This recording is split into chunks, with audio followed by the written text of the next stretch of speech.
오늘 백유한 원장님이랑 이재준 원장님 강의가 있으시고요. 이어서 정례 발표 하나 해주시고 김대현 과장님 정례 발표까지 진행하겠습니다. 그 자를 진행드리겠습니다. 네, 제 목소리 들리십니까? 잘 들립니다.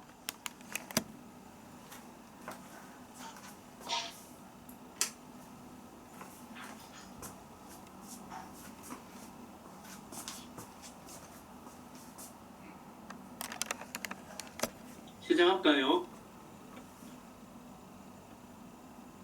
예, 시작하시면 되겠습니다. 예. 예, 안녕하십니까, 선생님. 학회 준비하시느라 수고 많으셨습니다. 그때 다른 일이 있어가지고 참석 못했는데 다들 수고 많이 했었습니다. 저는 오늘 그 췌장 낭성병변의 감별에 대해서 발표를 준비해봤습니다. 많이 들으셨던 내용이라서 일단 리마인드하는 마음으로 발표해보도록 하겠습니다. 네, 췌장의 낭성 종양, 낭종을 포함한 낭성 종양은 나이가 들수록 굉장히 인병률이 높아지고 있습니다. 처음에 이제 30대에는 1% 미만이다가 70대, 80대 이상이 되면 큐뮬레이티브 프리밸런스가 약 13.5%로 췌장의 낭성 종양 내지 낭종은 굉장히 흔한 질환이 되겠습니다. 하지만 이 중에 췌장의 이제 네오플라즘 중에 약 10% 정도가 시스틱 튜머가 되겠고요. 8년 동안 관찰해 보았을 때 약 1.2%의 환자들이 이런 낭성 종양이 발견되게 됩니다. 이 중에 60% 정도들이 시스틱 네오플라즘이 되겠습니다. 가장 흔한 것이 뮤시너스 시스틱 네오플라즘과 시로스 시스트 아데노마 그리고 IPMN 등이 전체 시스틱 네오플라즘의 80%를 차지하게 된다고 합니다. 판크레아틱 시스트가 발견되게 되면 먼저 이게 어떤 타입인지 감별을 하는 것부터 시작을 해야 됩니다. 보통 흔한 4가지 내지 5가지를 말씀드리는데 슈도시스트인지 시로스 시스트인지 뮤시너스 시스트 네오플라즘인지 IPMN인지 그다음에 이 캔서가 시스틱 디제너레이션 된 것인지 이렇게 감별을 하게 됩니다. 그래서 슈도시스트나 시로시스트 같은 경우에는 말리그넌트 포텐셜이 별로 없기 때문에 특별히 서베일런스 하지 않고 MCN과 IPMN 같은 경우에는 말리그넌트 포텐셜이 있기 때문에 서베일런스를 하면서 필요하면 수술도 고려해야 되겠습니다. 그래서 우리들이 췌장의 낭성병변을 발견했을 때 가장 중요한 것은 이 MCN과 IPMN을 판별해내는 것이 된다고 하겠습니다. 췌장의 낭성병변을 진단하는 데 있어서 CT와 MRI의 정확도는 약 시스틱 타입을 구분해내는 데는 40에서 50% 정도 정확하다고 되어 있고 이것이 비나인인지 말리그넌트인지 감별하는 데 있어서는 55에서 80% 정확하다고 봅니다. 그래서 상당히 많은 부분에서 이런 미스다이노시스가 있을 수 있게 되는데 그래서 우리가 좀 더 정확한 진단 툴로 이용할 수 있는 것이 EUS가 되겠습니다. EUS는 우리 개원가에서는 잘 할 일은 없지만 어쨌든 시스틱 네오플라즘을 얘기할 때 빼놓을 수 없는 내용이기 때문에 말씀드리면은 인베이시브한 그런 프로시저이고 센시티비티가 약 78%, 스페시피시티가 68% 정도로 IPMN과 MCN을 다른 종류의 시스트로부터 DDX 하는 데 도움을 받을 수 있습니다. 가장 중요한 것이 그 시스트 내부에 있는 솔리드 컴포넌트를 확인할 수 있는 가장 센시티브한 방법이 되겠는데 이 솔리드한 컴포넌트를 발견하게 되면 하이그레이드 디스플라지아나 캔서의 오즈 레이쇼가 9.3으로 올라가서 이런 병변이 이제 캔서일 가능성이 있는지 말리그넌트 포텐셜이 있는지 감별하는데 EUS가 중요하다고 할 수 있겠습니다.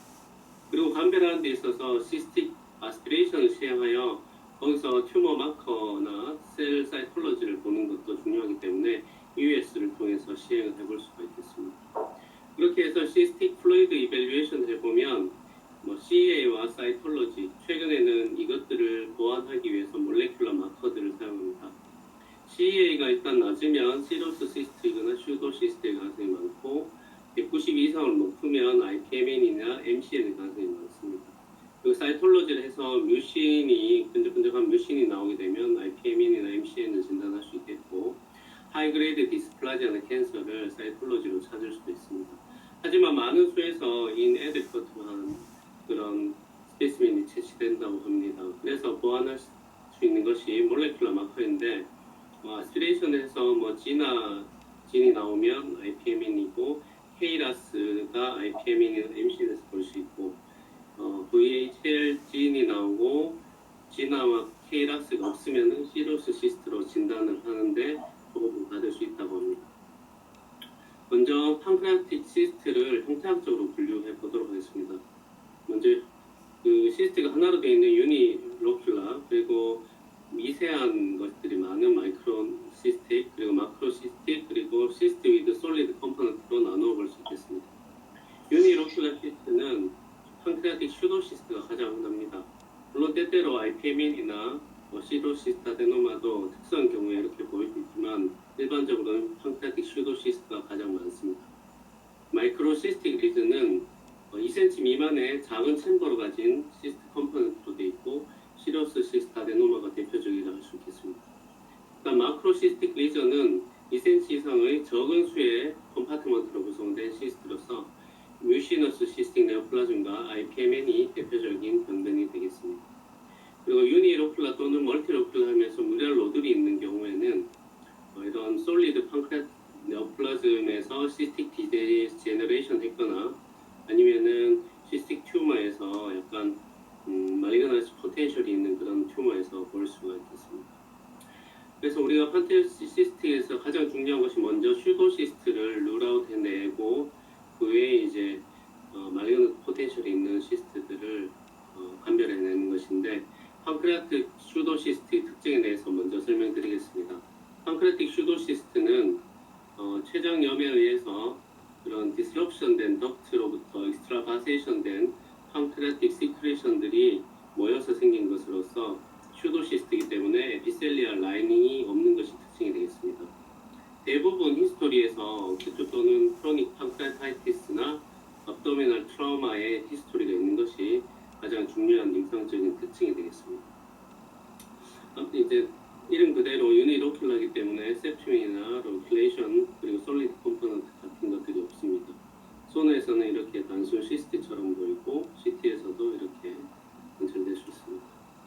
가장 중요한 것이 판크레아타이티스의 과거력이 있다는 것입니다. 말리그넌트 포텐셜이 없기 때문에 증상이 없는 경우에는 그냥 지켜볼 수 있겠고 ERCP나 MRCP를 보면은 판크레아틱 덕트와 커뮤니케이션이 있는 것을 확인할 수 있습니다.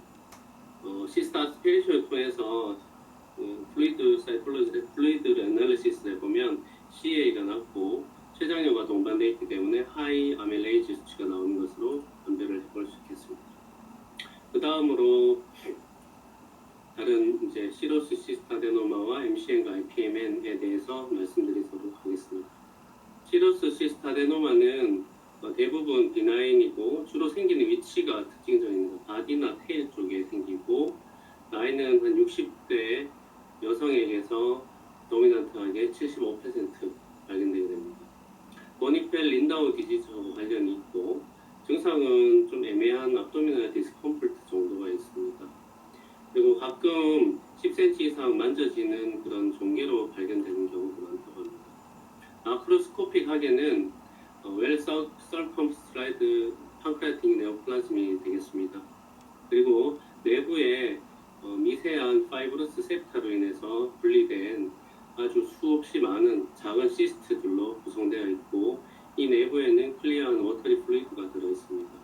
특징적으로 센트럴 세틀레이트 스카라고 해서 중심부로부터 이렇게 파이브러스 septum이 이렇게 뻗어나와서 생기는 그런 센트럴 세틀레이트 스카가 생기고 그쪽에는 칼시페이션이 자주 발견되는 것이 특징이 되겠습니다. 이렇게 해서 허니컴 어피어런스를 나타내게 되겠습니다. 초음파 소견을 보시면 앞서 말씀드린 브로스 소견과 비슷하게 가운데로부터 센트럴 하이퍼 에코 스팟이 있는데 이게 센트럴 세틀레이트 스카가 칼시페이션 된 그런 소견으로 볼 수 있습니다. 그리고 도플러를 띄워보면 하이퍼 바스큘러입니다. 주로 septum을 따라서 베슬이 많이 풍부한 것을 확인할 수 있겠고 에코는 아이소에코하고 그 외부 쪽의 마진이 이렇게 로블레이티드 된 이런 매스, 시스틱 매스 형태로 관찰되게 됩니다. 마찬가지로 외부 마진이 이렇게 로블레이션을 가지는 미세한 시스트들이 가득 모여있는 그런 맥스로 관찰되고 있고, 가운데로부터 이렇게 뻗어나오는 센트럴 스트레이티드 스카 소견이 관찰되고 있습니다. 그리고 플루이드 아날리시스를 해보면은 시로스 시스타데노마 같은 경우에는 비스코시티가 낮고 아밀레이즈가 낮고, 그다음 CA가 낮고, 사이톨로지에서는 뭐 캔서셀 같은 것은 보이지 않게 되겠습니다. 타입으로는 마이크로시스틱, 마크로시스틱, 믹스드 타입, 솔리드 타입이 있는데, 가장 많은 것이 이런 작은 시스트와 큰 시스트들이 같이 혼합되어 있는 믹스 타입이 가장 흔하다고 합니다. 시로스 시스타데노마는 증상이 있을 때는 서지컬 릭섹션을 하는 것이 이제 POC가 되겠습니다. 증상이 없을 때는 경화 관찰을 할 수 있겠고, 사이즈가 커지는지, 헤모리지 같은 합병증이 생기는지, 매스 이펙트로 인해서 옵서티브 존디스 등이 생기면은 수술을 고려하시면 되겠습니다. 다음으로 뮤시너스 시스틱 네오플라즘에 대해 말씀드리겠습니다. 이것은 IPMN이나 시로스 시스틱 네오플라즘보다는 훨씬 적은 레어한 시스틱 튜머가 되겠고, IPMN의 빈도보다는 약 반 정도밖에 되지 않습니다. 여성에게서 남자보다 20대 1 비율로 훨씬 많이 발생하게 되고, 나이는 50대에서 주로 발견되게 됩니다. 시로스 시스타데노마하고 비슷하게 바디하고 테일에서 95%의 케이스가 발견되게 됩니다. 그리고 대부분의 병변이 솔리터리 병변인 것이 특징이 되겠고, 시로스 시스타데노마에 비해서는 좀 두꺼운 그런 파이브로틱 월을 가지고, 아까 마진이 시로스 시스타데노마는 약간 로블레이션 돼 있었던 거에 반해서 스무스한 이런 마진을 가지는 것이 특징이 되겠습니다. 이하고 비슷한 것이 IPMN인 경우에 약간 마크로시스틱 이런 네오플라즘으로 관찰될 수 있는데, 판크레아틱 덕트와의 커뮤니케이션이 없는 것으로서 구분을 할 수가 있다고 합니다.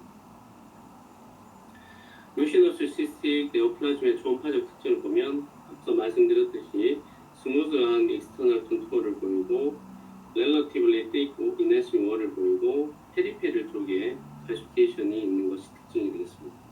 가쪽 마진이 이렇게 이제 스무스한 것을 볼 수 있겠고, 월이 시로시스틱 네오플라즘보다는 좀 더 두꺼운 것을 볼 수가 있겠습니다. 바깥쪽에서 칼시피케이션을 찾을 수가 있다고 하고, SCN인 경우에는 센트럴 세틀레이트 스카라고 해서 중심부에 칼시피케이션이 주로 발견되는 것이 차이점이 되겠습니다. 그래서 플루이드 아날리시스를 해보게 되면 MCN인 경우에는 비스코시티가 뮤신이 많이 분비되기 때문에 높고, 아밀레이즈 레벨은 낮고, CA가 시로스 시스틱 아데노마와 달리 높은 것으로 감별을 해볼 수가 있겠습니다. 마찬가지로 이것은 이제 말리그넌트 포텐셜을 가지고 있기 때문에 필요한 경우에는 서지컬 릭세션을 하게 되겠고, 디스탈 쪽에 바디나 디스탈 테일 쪽에 잘 생기기 때문에 디스탈 판크레아텍토미를 하는 것이 트리트먼트 오브 초이스가 되겠습니다. 다음으로 인트라덕탈 파필러리 뮤시너스 튜머를 설명드리겠습니다. 이것은 70세 정도가 되면 약 10% 정도 환자에서 매우 흔하게 발견되는 시스틱 네오플라즘이 되겠습니다. 파필러리 메인 판크레아틱 덕트 안에 파필러리 네오플라즘이 뮤신을 시크리션 하면서 자라게 되고, 이런 끈적끈적한 뮤신으로 인해서 덕트가 obstruction 돼서 dilation 되고, 이로 인한 반복적인 판크레아타이티스가 발생할 수가 있겠습니다. 판크레아타이티스가 반복적으로 발생하는 경우가 약 20%가 되겠고, 이 병변은 플리말리그넌트 리즌이고, 대부분 메디안 에이지 65세 정도에서 남녀 비율 동등하게 발견됩니다. 증상이 있는 경우가 약 75%가 되겠습니다. 주로 판크레아타이티스로 인한 증상이 되겠습니다. CT나 MRI 등의 소견을 보면은 이렇게 앞서 MCR과 약간 비슷한데 좀 마크로시스틱한 이런 시스틱 네오플라즘 멀티플 시스트들이 이렇게 모여있는 종계 소견으로 관찰되고 있겠고, MCN과는 좀 차이점은 이런 것들이 여러 개 늘어나서 합쳐진 거기 때문에 마진이 이렇게 로블레이션 되어 있는 것이 좀 차이점이 되겠습니다. 우리가 CT나 초음파를 했을 때 내부에 뮤랄 노들이 관찰되거나 월 이네스먼트가 있는 경우에는 말리그넌트인 경우가 많은 것을 생각할 수가 있겠습니다. 종류가 몇 가지 있는데 대표적으로 세 가지를 설명드리겠습니다. 브랜치 덕트 타입과 메인 덕트 타입 그리고 믹스 타입이 있습니다.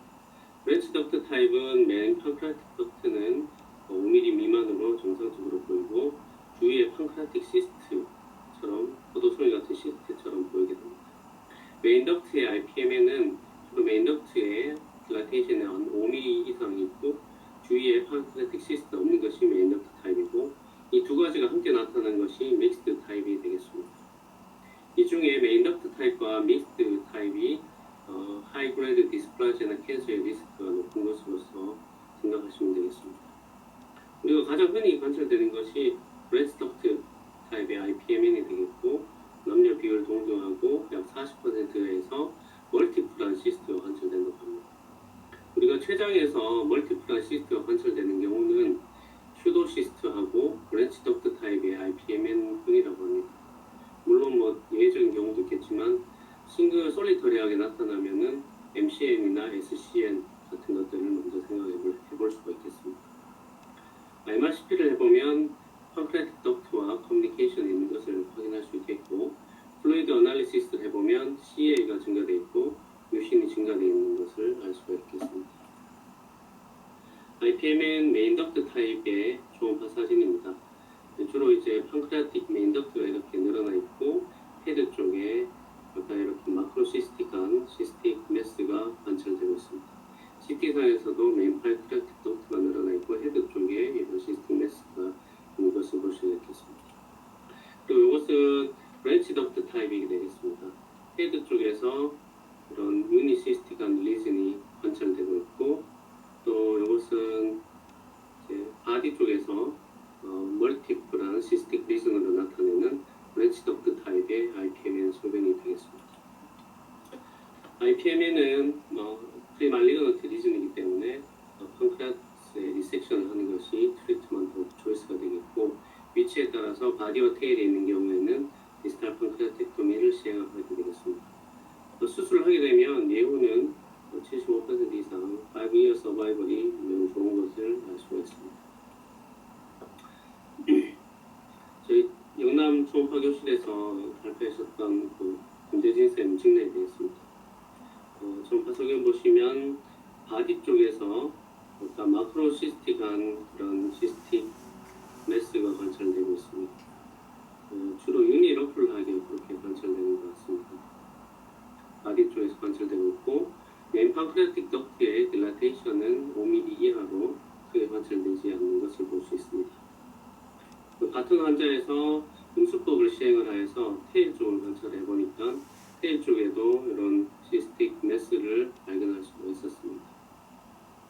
그래서 멀티플한 이런 시스트가 관찰되고 이분은 78세 여자로 특별한 펑크라타이티스의 과거력이 없고 한 것으로 봐서 슈도 시스트보다는 IPMN, 특히 브런치 덕트 타입의 IPMN을 진단할 수가 있었던 케이스가 되겠습니다. MRCP를 보시면 펑크라틱 덕트와 연결되어 있는 이런 시스트가 관찰되고 있고 그리고 IPMN인 경우에는 베스코시티가 높고 아밀레이즈가 올라가 있고 CA가 올라가 있는 플루이드 아날리시스 소견을 관찰할 수 있습니다. 정리하면 펑크라티스트가 발견되면 가장 먼저 수도 시스트를 판별합니다. 주로 펑크라타이티스나 트라우마의 히스토리가 있는 것을 확인이 되면 수도 시스트를 먼저 생각해 볼 수 있습니다. 그런 히스토리가 없으면 시스틱 네오플라즘을 판별을 해야 되는데 마크로시스틱한 경우에는 MCN, 마이크로시스틱한 경우에는 SCN이나 브런치 덕트 타입의 IPMN으로 고려를 해서 다른 검사를 진행을 하시면 되겠습니다. 위치에 따라서는 시로스 시스트 아데노마나 MCN 같은 경우는 바디나 테일에 주로 위치하고 IPMN 같은 경우에는 펑크라스 어디에도 나타날 수 있습니다. 주로 바디와 테일에 솔리터리한 이런 시스틱 네오플라즘이 관찰되면 MCN, SCN 등을 먼저 고려해 볼 수 있겠고 나이로 따지면은 SCN 같은 경우에는 약 60대 여자 그리고 MCN 같은 경우에 40, 50대 여자에서 주로 관찰되는 병변이고 IPMN인 경우에는 남녀 비율은 동일하고 70대 정도의 고령에서 관찰되는 것을 볼 수 있겠고 MRCP나 이런 보면은 초음파로도 이런 형태적 특징을 보고 IPMN의 타입을 구분해 볼 수 있겠습니다. 네, 경청해 주셔서 감사합니다.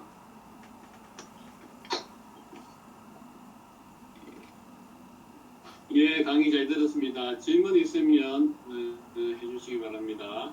예, 저 강의 잘 들었습니다. 저 이재준입니다. 네. 그리고 탑 IPMN 설명하셨는데 거기에 사진 보시면은 플레오몰피간 그 시스트가 이렇게 브레치 타입 IPMN 시스트가 이렇게 플레오몰피가 이렇게 여러 가지 모양으로 보이는데 여기에 이제 트루 시스트가 아니고 길쭉하게 보이고 동그랗고 하는 게 여기 이제 달린지는 파크레 닥트가 이렇게 잘리는 방향에 따라서 보이기 때문에 그렇게 해서 우리가 시로스나 이런 것 때문에 마이크로시스틱보다는 모양이 여러 가지 모양을 보이는 특징이고 그 메인 덕트 타입 IPMN도 이게 뮤신이 때문에 막히는 게 아니고 뮤신 때문에 팽창돼서 뮤신이 분비돼서 팽창되고 델라테이션이 게 막히는 게 아닙니다. 팽창돼서 델라테이션도 이게 특징이고 그렇게 제가 알고 있습니다. 혹시나 다른 쌤들고 결국에는 어떠신지 모르겠고 그리고 아까 그 김대진 쌤 그 케이스 보시면은 초음파에서도 피닥 연기를 보이는데 요 초음파를 보시면은 저 매박피 연기를 보이고 있습니다. 시스트하고 시스트 연기를 보이면 일단은 SC는 MC는 누락할 수 있기 때문에 브리지 타입을 요것만으로도 의심할 수 있지 싶고 케이스의 병리지는 멀티플라이고 이게 더 진단할 수 있지 않나 싶습니다. MRCP 잘 보이지만 초음파에서도 이렇게 연기력이 보이고 있는 것 같습니다. 네, 감사합니다.